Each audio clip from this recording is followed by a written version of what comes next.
Her voice still echoes in my head, sharp and cold, like the snap of a rubber band that's been stretched too far. No sex until you change. That's what she said. No argument, no explanation, just a verdict. I remember standing in the kitchen, my coffee turning lukewarm in my hand, while she adjusted her blouse in the reflection of the microwave door, not even looking at me. It wasn't about intimacy anymore. It was control. That's when something inside me cracked.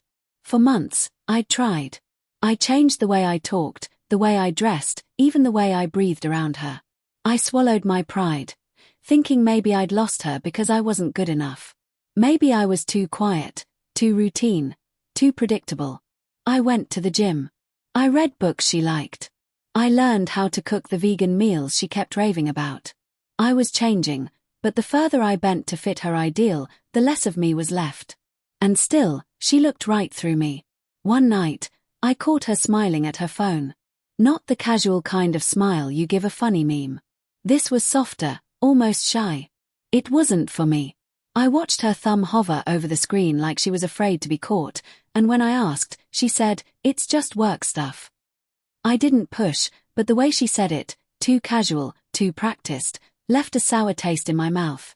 4 days, I tried to shake it off. I told myself she was stressed, that maybe I was imagining things. But that's the thing about trust, it doesn't vanish all at once. It erodes in tiny, quiet ways until there's nothing left but the echo of your own doubts. The first real crack came on a Thursday. She said she was working late, and I believed her because I wanted to. But around 9 p.m., I drove by her office on my way home from the gym. The lights were off. Her car wasn't there. I parked across the street, heart hammering in my chest, feeling both ridiculous and terrified. I sat there for 10 minutes, maybe 15, staring at the empty parking lot, until headlights flared behind me. Her car.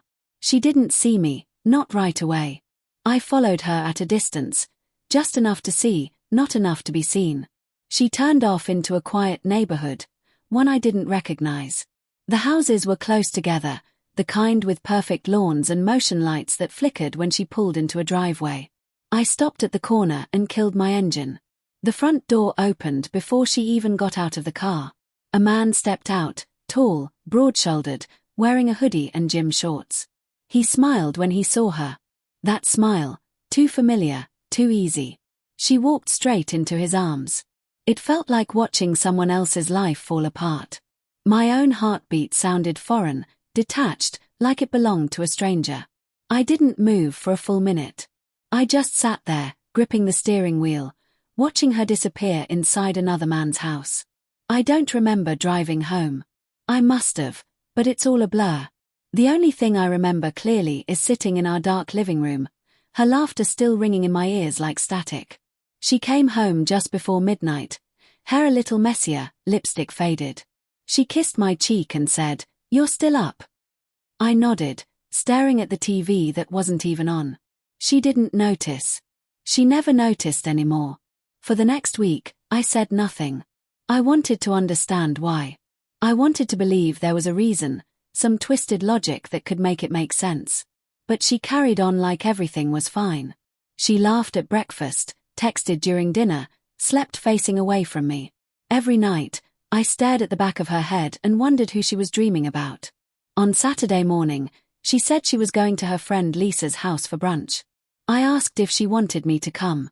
She smiled, tight, polite. "It's just the girls, babe. You wouldn't like it." So I waited. I drove to the same neighborhood, parked in the same spot. This time, I wasn't shaking. I was empty. When she walked into that same house again, it wasn't surprise that hit me. It was relief. The truth, even when it cuts, is cleaner than the lie. I didn't confront her right away. I waited until she came home, humming like nothing had happened.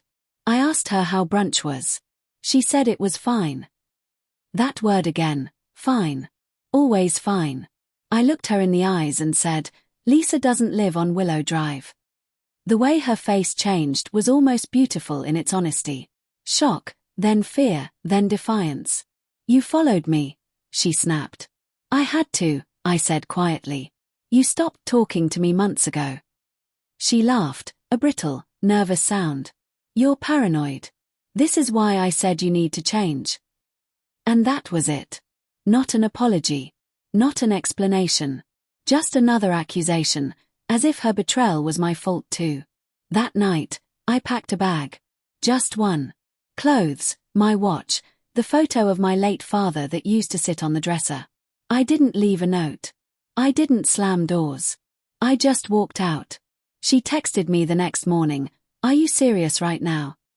Then another, "We can fix this if you stop being dramatic." For the first time in months, I smiled. It wasn't happiness, it was freedom. I didn't reply. Weeks passed.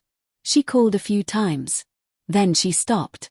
Friends told me she'd been seen around town with him, the guy from the house. Maybe that should have hurt, but it didn't.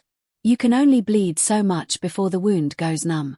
A few months later, I ran into her by chance at the grocery store. She looked thinner, tired. She tried to make small talk, asked how I'd been. I told her I'd changed, just like she wanted. She smiled faintly. "You look different." "Yeah," I said. "I changed the wife." Her smile faltered. I walked away, leaving her standing there between the aisles, holding a basket full of things she couldn't fix. And for the first time in a long time, I didn't feel like a disappointment. I felt like someone who finally stopped begging to be enough for someone who never deserved him.